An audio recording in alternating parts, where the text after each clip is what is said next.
Así que abran sus Biblias en Romanos capítulo 2, versículo 5. Allí vamos a comenzar. Yo lo tengo acá y voy a dar un segundo para que lo lean, lo consigan. Levanten la manito si ya lo tienen, para ir viendo. Ok, ya la mayoría lo tiene, muy bien. Romanos capítulo 2, versículo 5 dice de la siguiente manera: pero tú, por tu dureza y por tu corazón no arrepentido, atesoras para ti mismo ira el día de la ira y de la revelación del justo juicio de Dios. Así que así comienza Pablo. Es curioso porque Pablo, en el capítulo 2 del libro de Romanos, para que ustedes lo vean de esta manera, él tiene un interlocutor. Él habla con una persona imaginaria. ¿Lo ven? Pero él habla con alguien que no está allí.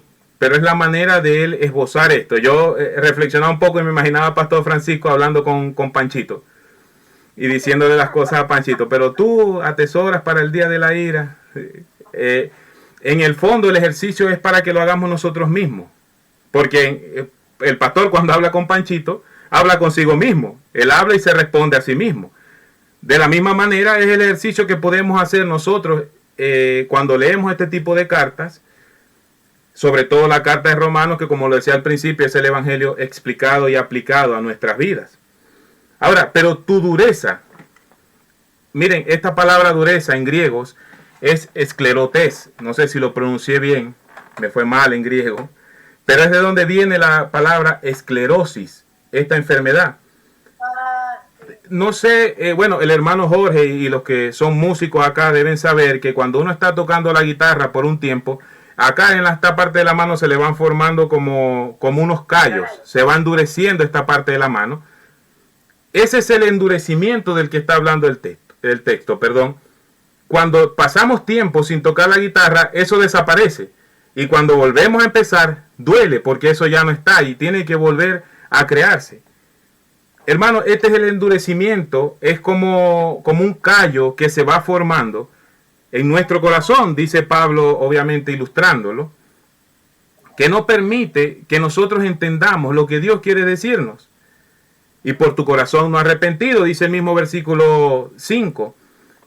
Esto es la falta de un cambio en la disposición mental.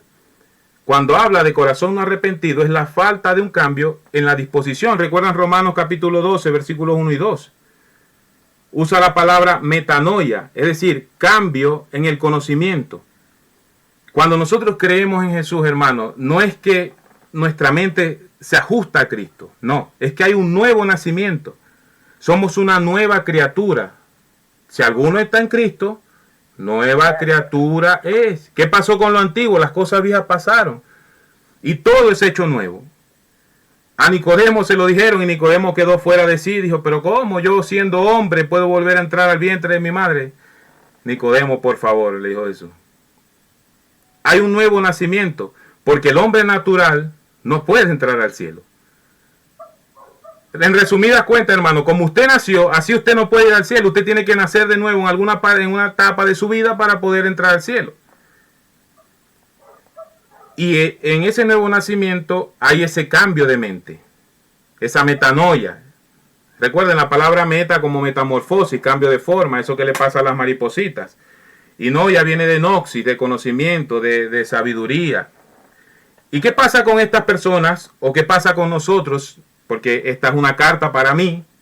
¿Qué pasa conmigo cuando mi corazón es endurecido? Estoy hablando de los no creyentes, pero también en el creyente a veces sacamos como esa caparazón, como esa coraza, en donde nuestro orgullo hace un muro delante de nosotros y no escuchamos nada ni nadie. También es aplicable esto al creyente. Pero ¿qué pasa para el no creyente cuando ese corazón se endurece y cuando no hay disposición de cambio? Dice la Escritura que atesora para sí mismo ira para el día de la ira y de la revelación del justo juicio de Dios. Revelación es la misma palabra del libro de Apocalipsis, que significa revelación, es destapar algo que está oculto, revelar algo que está cubierto. Entonces, hermano, aquí lo que está diciendo es que usted, con un corazón endurecido, con una mente indispuesta al cambio, usted está en una cuenta de ahorro, guardando ira, guardando ira, guardando ira, guardando ira, y cuando el juicio de Dios se revele, esa ira que usted mismo guardó, que usted mismo atesoró, en algunas palabras en la Biblia se traducen a amasar, como esos millonarios que tienen una fortuna muy grande, han trabajado durante toda su vida ahorrando en la ira de Dios, y cuando esto se revele, se nos va a venir encima. Es como esta persona que construye un edificio mal construido y el edificio se derrumba sobre él. Ahora, la misma palabra aparece sobre la dureza de corazón en Mateo 19:8. En Mateo 19:8 el Señor Jesús está hablando sobre el divorcio. Y nos dice que por la dureza del corazón de los hombres, Moisés, ojo a quien le atribuye el cambio de la ley, dice Moisés permitió que dieran carta de repudio. El Señor Jesús le está diciendo Dios permitió. Moisés ha permitido que se dé carta de repudio. Y es curioso porque cuando nos casamos o cuando empezamos la vida en pareja, todo es color de rosa. Y hermano Marcelo, no me quiero meter en las clases de matrimonio, pero es así. Pero con el tiempo el corazón se va endureciendo. Y antes, los varones, les hablo, ellas no cargaban ni una bolsa del supermercado. Ahora nos da pereza ir al supermercado con ellas. Antes corríamos a ayudarla en lo que fuese. Ahora cuando ya no pueden más y nos llaman otra vez. Y ese mismo endurecimiento, ese mismo cambio, se va dando en nuestra relación con el Señor. No sé si lo he experimentado, yo lo he experimentado. Se va endureciendo el corazón. Has perdido tu primer amor, dice el Señor en Apocalipsis. Y dado esta situación, dado que las parejas, me imagino, en el pueblo de Israel, encima de tener que mantener la familia, encima de los hombres israelitas, tener que trabajar, aparte tenían que luchar con las cosas propias del desierto, pues estamos hablando de Moisés en el Éxodo. Encima tenían que vivir su vida matrimonial en peleas, porque su corazón se ha ido endureciendo. Nuestra relación con los hermanos se va enfriando, se va endureciendo nuestro corazón. Ya no sentimos lo mismo. He escuchado a pastores decir que están cansados de uno u otro hermano porque ya es repetida y repetida y repetida la situación con ellos. Pero el llamado es a ser siempre amoroso, siempre igual. Es una tarea difícil, pero no imposible. Amor, gozo, paz, paciencia, bondad, benignidad son los frutos del Espíritu que están en cada uno de nosotros. Ahora, yo no sé si usted ha notado, pero la iglesia, y cuando hablo de iglesia me refiero a la iglesia en general, carece de una de las características principales del creyente. Esta característica es la humildad. Usted sabe que lo primero que usted necesitó cuando fue a Cristo fue humildad. ¿Sabía eso? Usted debe reconocer que es pecador. Mateo capítulo 5, versículo 3, la bienaventuranza. El año pasado con Jackie la repasamos.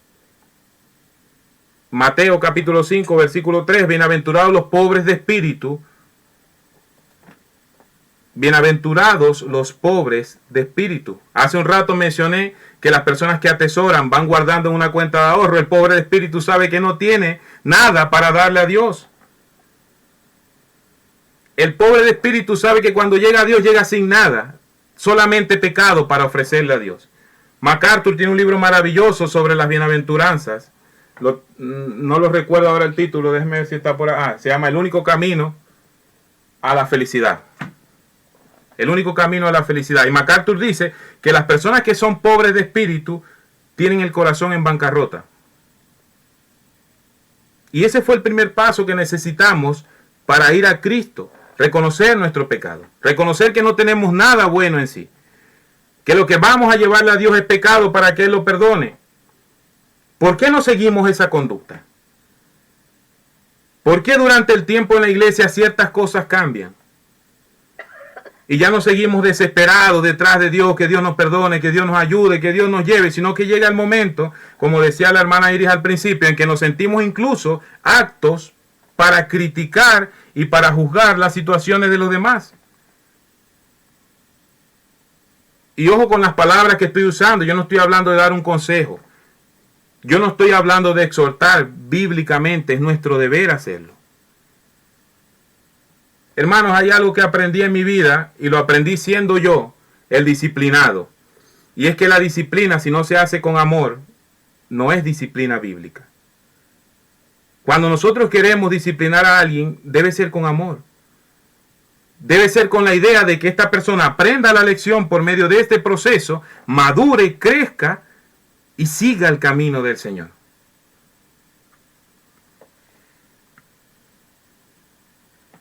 La pregunta es, ¿por qué no seguimos humillándonos en lo que va de nuestra vida?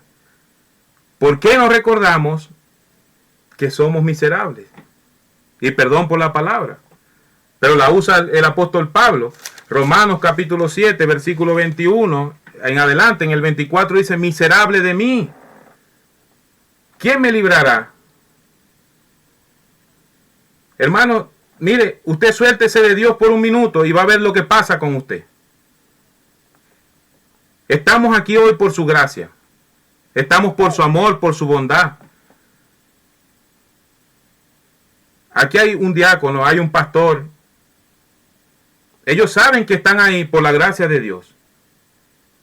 Si se sueltan un segundo, probablemente vuelvan a donde comenzaron. Cualquiera de nosotros. Hablo de ellos por su autoridad en la iglesia. Cualquiera de nosotros que se suelte un segundo, vamos a ir allá. Hermanos, hay dos tipos de respuesta delante del pecado. Estamos hablando del endurecimiento del corazón para que no nos perdamos. Hay dos tipos de respuesta en esto. Mire, imagínense dos personas. La primera persona es una persona que no conoce a Dios. O que si conoce a Dios ha decidido que no depende de Él. En el primer caso es un desconocedor de la ley. Es lo que se llama un ateo práctico. Es la persona que no niega la existencia de Dios. Incluso puede ser un religioso, pero con sus actos él ofende a Dios. Esto es posible, lo sabe. Ahí están los fariseos, por ejemplo. Ellos conocían perfectamente a Dios, pero en la práctica fallaban. El ateo práctico no sabe que él está ofendiendo a Dios con su vida. A la vez él no puede agradar a Dios con su vida porque no es salvo. El que no es salvo no puede agradar a Dios porque todas sus justicias son como trapos de inmundicia, dice Isaías. Pero ellos tampoco saben cómo agradar a Dios. Ahora, Romanos capítulo 1, en el versículo 20, lo leímos en las sesiones anteriores, porque las cosas invisibles de Dios, su eterno poder y su deidad se hacen claramente visibles desde la creación del mundo, siendo entendidas por medio de las cosas hechas, de modo que no tienen excusa. Hermano, es que yo no conozco la ley. Lo siento mucho, pero no hay excusa. Ahora, si vino aquí, ya la conoció. Ya cumplimos nuestro deber de anunciarlo. El siguiente caso que puede ocurrir es el que niega a Dios y su existencia. Este es el ateo intelectual o el ateo teórico, el que sabe y con su conocimiento niega la existencia del Dios de la Biblia, porque como lo dije la vez pasada, el ateo no es que no crea en un Dios, es que no cree en el Dios de la Escritura. Pero él venera algo, él adora algo, su intelecto, la ciencia o lo que sea, pero algo adora. Estas personas no pueden, pero tampoco quieren saber cómo agradar a Dios. Y está el caso que para mí es más triste, que es el que sabe cómo, el que puede hacerlo, pero no vive conforme a la voluntad de Dios. Este para mí es el caso más triste de estos tres que mencioné. Esto puede ser un creyente que sabe perfectamente cómo hacerlo, que puede hacerlo porque es creyente, pero no lo hace porque su orgullo, porque su corazón endurecido no le deja bajar la cabeza. ¿Cuántas veces en el Antiguo Testamento se usó el término pueblo duro de cerviz? No bajaban la cabeza. No se humillaban ante el Señor. No se humillaban ante lo que el Señor ha dicho. Me acuerdo que alguien me dijo una vez, yo creo en Dios, pero no creo en la Biblia. Imagínense. Es el único libro que nos habla acerca de Dios.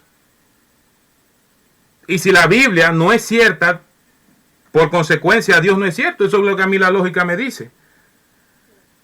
Él decía, yo creo en Dios, pero no creo en la Biblia. No, Dios y la Biblia son verdad. Lo vamos a ver el domingo, así que no se pierda el domingo el culto en la escuela bíblica dominical, en la iglesia. Dios y la Biblia es verdad, Jesucristo es la verdad.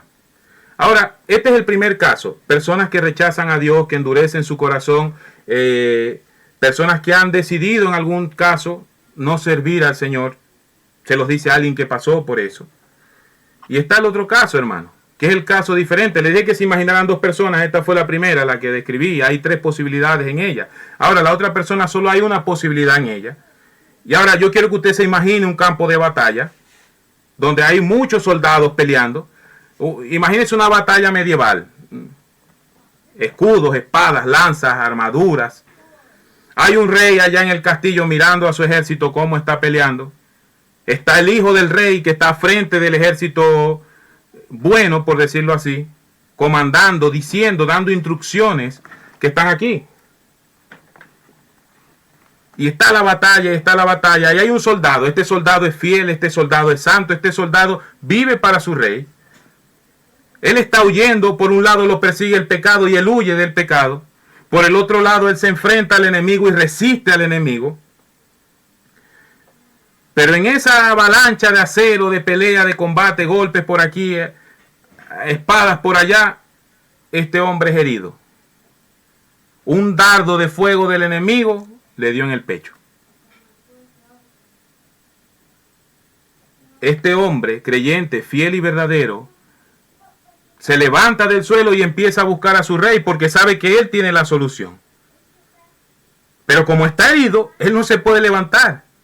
A duras penas puede caminar apoyándose en las manos, arrastrándose, y llega donde su rey y le dice: Señor, vengo herido de muerte, haga algo, ayúdeme.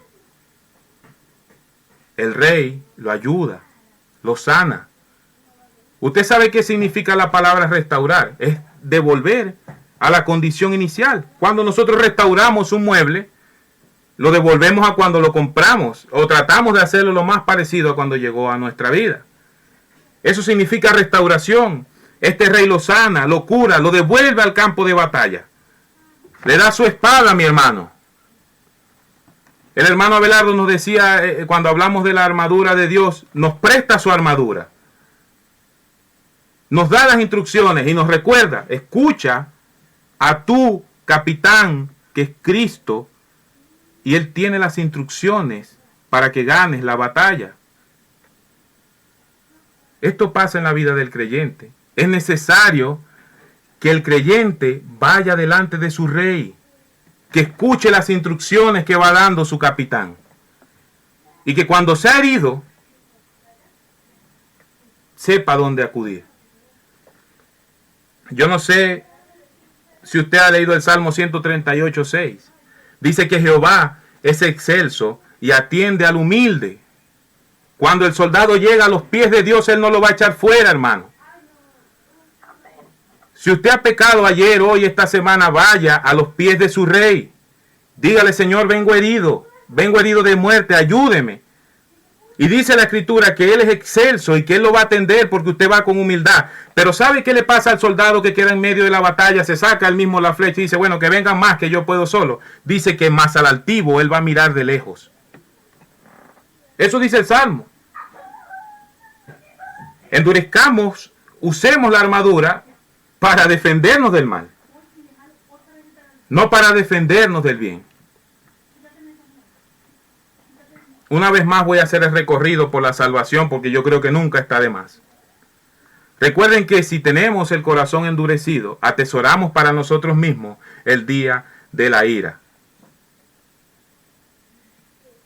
La única manera de escapar de esa ira es creyendo en Cristo y sabiendo que no tenemos nada para llevarle.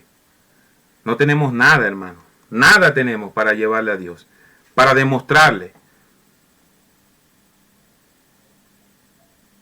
Para los varones hemos estado estudiando el gozo de la salvación el día viernes también.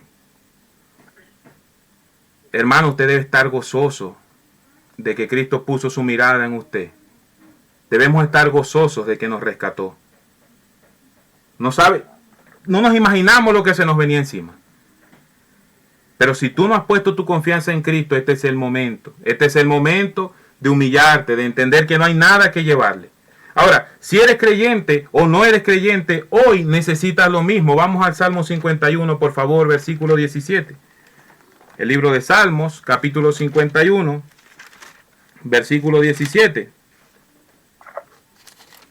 Dejen su manito ahí en Romanos para que no se les pierda. Versículo 17 dice: los sacrificios de Dios son el espíritu quebrantado. Los israelitas se cansaron de llevar animales y animales y animales al templo. Yo no sé cuántos animales morían al año, pero se calcula que para la Pascua cientos de miles de animales morían en una Pascua.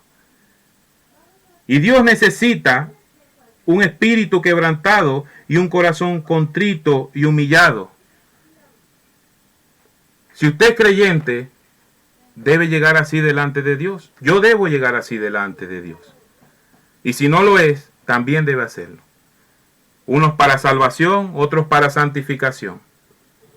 Más adelante tengo un desafío para ustedes esta semana. Más adelante me acuerdan para que lo veamos. Pero vamos al versículo 6 del capítulo 2 de Romanos. Dice que el cual pagará a cada uno conforme a sus obras. Claramente está hablando del Señor. Ahora, por ahí me ayudaron los chicos con un mensaje que decía por obra o por gracia. Y sabe que esto es un dilema. Esto es una lucha que ha habido durante toda la historia, si somos salvos por obra o por gracia. Yo la semana pasada lo repetí muchas veces y hoy lo vuelvo a repetir. Porque por gracia soy salvo, por medio de la fe, esto no de vosotros, sino de Dios. No por obra para que nadie se gloríe. No hay nada que usted pueda hacer para encontrar la salvación. Nada. Cristo nos amó. Yo siempre reflexiono entre la discusión eterna de Arminio y Calvino. Yo digo, bueno, pero si Cristo murió en la cruz antes que cualquiera de nosotros naciera. Él abrió la puerta ya. El hecho de que la salvación no requiera obras no quiere decir que es un matrimonio divorciado. Hace tiempo leí un ensayo que escribió un hermano muy interesante sobre las obras y la salvación. Ahora, mire algo. Gálatas capítulo 3, por ejemplo, ¿no? Para que lo anote y después lo lea, es una obra magnífica acerca de lo que representan las obras para nuestra salvación. De hecho, mis hermanos, ¿sabe usted que la fe protestante o bautista o como quiera llamarle, nuestra iglesia cristiana, es la única religión, y cuando hablo de religión es porque así se domina, es la única religión que no requiere un esfuerzo del feligrés para la salvación? Todas las demás religiones en el mundo, conocidas, de repente habrá alguna que yo no conozco, pero la mayoría de las religiones, la mayoría de las religiones en el mundo, conocidas, dicen que la persona debe hacer algo para alcanzar la meta final. Nosotros somos los únicos que le decimos a la persona, no haga nada. Crea en Cristo y será salvo. Por lo tanto, hemos desechado ya las obras como causa de nuestra salvación. Sin embargo, esto se ha colado tanto en la iglesia que hemos nosotros creído que, como lo dije la vez pasada, hacer una oración hace muchos años y pasar al frente y quizás hacer un discipulado y ya nunca más vivir como un creyente nos garantiza la salvación. Puede que sí, y simplemente estamos pasando un momento de frialdad espiritual, pero puede que no, y eternamente vamos a estar en el infierno. Pero le voy a dar otro ejemplo, otra ilustración acerca de esto. Y miren, yo será por los jóvenes, pero me he acostumbrado a trabajar con ilustraciones, con su imaginación. Imaginando el panorama, yo creo que le encontramos más sentido a las cosas. Imagínense que yo compro 2 boletos. Yo voy no sé, al terminal, no sé dónde se compra eso, y compro 2 boletos para unas vacaciones pagas. Absolutamente pagas. Usted no tiene que pagar nada. Y yo agarro y voy al metro aquí Ñuble, donde yo vivo, y agarro 2 personas, no porque me caen bien, no por nada. A 2 personas que pasan aleatoriamente y le entrego un boleto a cada uno. Ese boleto a ellos no les costó nada. De hecho, ellos no tenían planificado ir de vacaciones. Ellos van de vacaciones porque les di el boleto. Y yo le digo, ustedes no se preocupen por su trabajo, yo voy a hablar con su jefe para que los deje ir. Ustedes no hagan nada. Vayan nomás. Estas personas se fueron gratis. No lo tenían planeado. Van a disfrutarlo. Pero ¿sabe qué va a pasar cuando ellos pasen por la aduana, por el aeropuerto, por donde sea que tengan que pasar? Ellos tienen que mostrar el boleto. ¿O no? Ellos tienen que sacar el boleto y mostrarlo. Y no solamente eso, ellos tienen que sacar su pasaporte o su carnet, lo que sea, y decir que ellos son la persona que sale en el boleto. Jacqueline Roja, no sé. Francisco Retamal. Ellos tienen que mostrar el nombre que corresponde a ellos. De esto es lo que está hablando el texto. Nuestra vida como creyentes debe producir frutos. Cuando alguien recibe algo sin merecerlo, sin hacer nada por ello, se llama gracia. Es lo que a usted le pasó con su salvación. Sin embargo, a partir de ese momento, usted tiene que empezar a dar frutos, frutos dignos de arrepentimiento, dice Juan el Bautista. El hacha está puesta sobre la raíz. Debemos empezar a vivir como creyentes. Nosotros no merecemos la salvación, no la buscamos, eso no fue dada. Ahora debemos empezar a mostrar con nuestros actos que somos beneficiarios de esa salvación. Dios va a juzgar a cada uno conforme a sus obras. Hermanos, Dios sería injusto. Imagínese usted un juez que no juzgue según las obras o las acciones que comete el enjuiciado. Eso sería descabellado. Sería impensable. Pero para la gloria de Dios, como siempre se los digo, Dios nos ve a nosotros y ve las obras de Cristo. Sin embargo, a usted debe motivarlo el amor a Dios a cumplir su palabra, a cumplir sus mandamientos. Esa es nuestra motivación. La salvación la tenemos, gloria a Dios. La semana pasada hicimos el ejercicio del data, ¿se acuerdan? Si nuestros actos pasaran por el data. Si nuestros actos fueran mostrados, vivimos como creyentes, vivimos de acuerdo a la Escritura. Y si la respuesta es no, es el momento de empezar a hacerlo. Tenemos fallas, hay que corregirlas. Y lo más hermoso de todo es que dice la Escritura que el que empezó la buena obra la perfeccionará. Él está ahí, Él no lo deja solo, Él nos dejó un ayudador. Nos dejó el Consolador, el Espíritu Santo. Él nos va a guiar a toda verdad. Incluso, hermano, cuando usted no sabe cómo orar, Él ora por usted. Tenemos esa garantía. Pero luchemos nosotros para mostrar nuestro amor a Dios. Las obras no son la causa, son el resultado.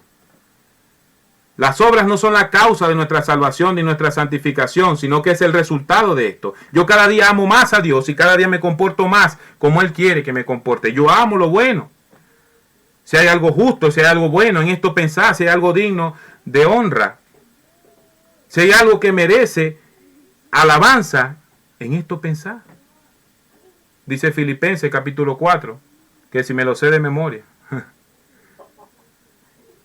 Apocalipsis capítulo 20, versículo 12, dice el apóstol Juan, y vi a los muertos, grandes y pequeños. Algunos interpretan esto como las personas que tienen mucho dinero o mucho poder, y los que no tanto, grandes y pequeños de pie ante Dios, y los libros fueron abiertos.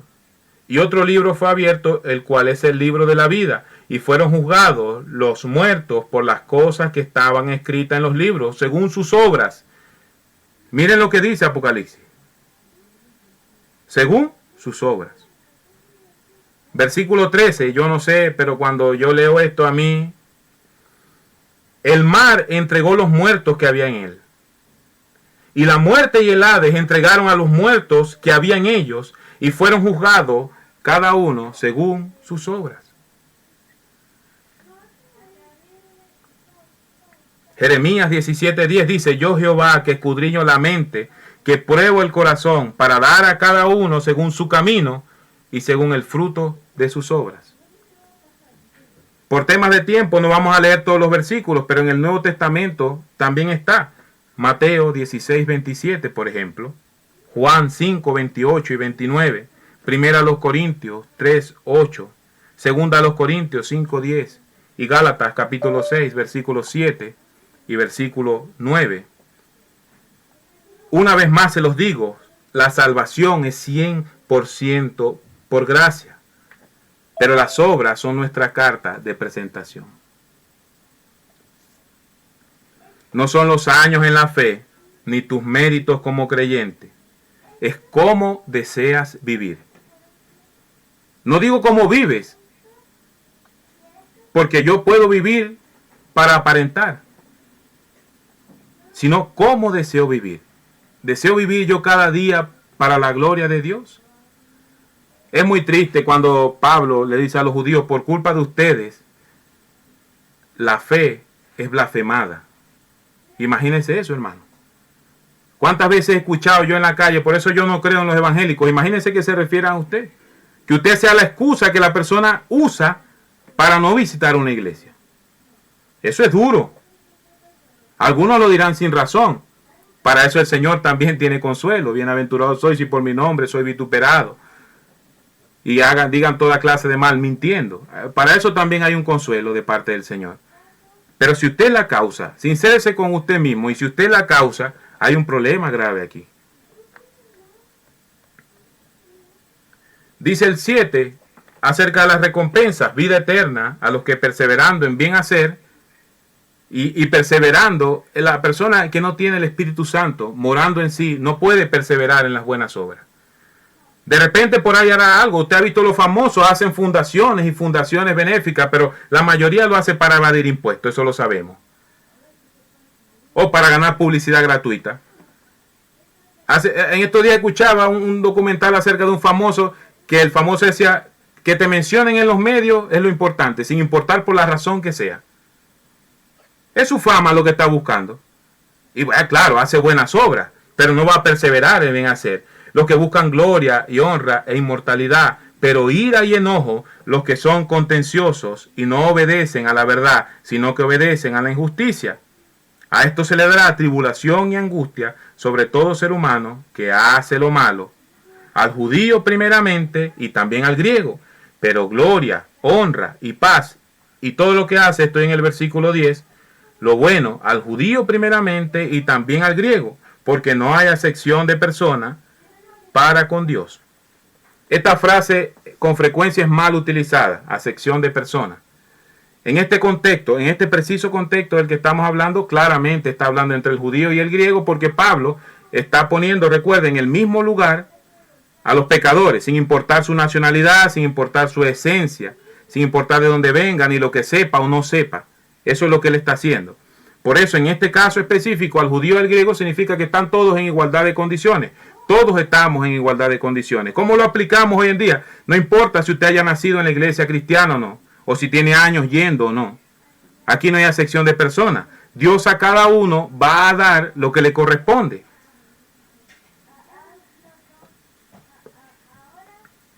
Miren, este versículo se divide en dos. Las personas que perseverando en el bien hacer buscan gloria, honra e inmortalidad. A esto le darán gloria, honra y paz. Y el otro grupo de personas, los contenciosos y los que no obedecen la verdad, y ya lo dije al principio, la verdad es la escritura. Salmo 119, 160 creo, dice que la suma de tu palabra es verdad. Cristo es la verdad. Dios es el único Dios verdadero, dice Juan. Y los que son contenciosos y no obedecen la verdad, sino que obedecen a la injusticia, ellos tendrán tribulación y angustia. Y dice la Escritura que esto será sobre todo ser humano que hace lo malo. Otra vez, hermanos, no son métodos para que alcancemos la salvación. Esa la tenemos para la gloria de Dios. Son resultados de nuestra salvación. Y saben que la introducción aquí la dieron las hermanas que participaron antes. Es de sabio y de alguien que de verdad tiene el corazón puesto delante de Dios decir, yo he estado haciendo esto mal, me he equivocado y necesito Señor, ser restaurado. Ahora, hermanos, el mensaje aquí, el mensaje práctico para TBB hoy en el 2024, es ese, hermano. Nosotros no somos inconversos. Nosotros no somos gente que está fuera del camino del Señor. Todos aquí son creyentes. Amén. Por lo tanto, es momento de bajar la cabeza, de ser sincero con el Señor, de ser sincero con la palabra. Y si hay algo de lo que usted dude, tiene al liderazgo, tiene a su pastor, tiene hermanos que van adelante en la carrera de la fe. Pregúntenle, hermano, esta situación que tengo, ¿estará bien? ¿Estará mal? Hermano, si alguien lo reprende, si alguien lo amonesta, no se moleste. Si alguien viene con la Biblia y le corrige una actitud, o le corrige alguna situación que está pasando, no se moleste. Mire que usted lee los relatos evangélicos, Mateo, Marcos y Lucas, y el Señor Jesús corregía a las personas. Los que recibían la corrección ganaban el favor de Dios, por decirlo de alguna manera. Pero los que no recibían la corrección eran los fariseos, eran los escribas, eran los saduceos. Hermanos, y Jesús es duro en cuanto a ellos. Víboras, le dice. Sepulcros blanqueados. Por fuera está muy linda su vestidura, sus perlas en el pecho, sus bastones. Su vestidura es correcta. Su modo es correcto. Pero por dentro solamente tiene muerte. Hermanos, no seamos venenosos. De verdad se los digo. No corrijamos con el ánimo de ofender ni lastimar. No recibamos la corrección con ánimo de ofender y lastimar. Por lo general, bueno, Cami creo que es la más joven aquí hoy y de ahí todos vamos delante de ella. Probablemente ya hemos luchado las batallas que ella está luchando. Recibamos el consejo, seamos humildes, sobre todo al recibir la palabra de Dios. Permítame orar por ustedes.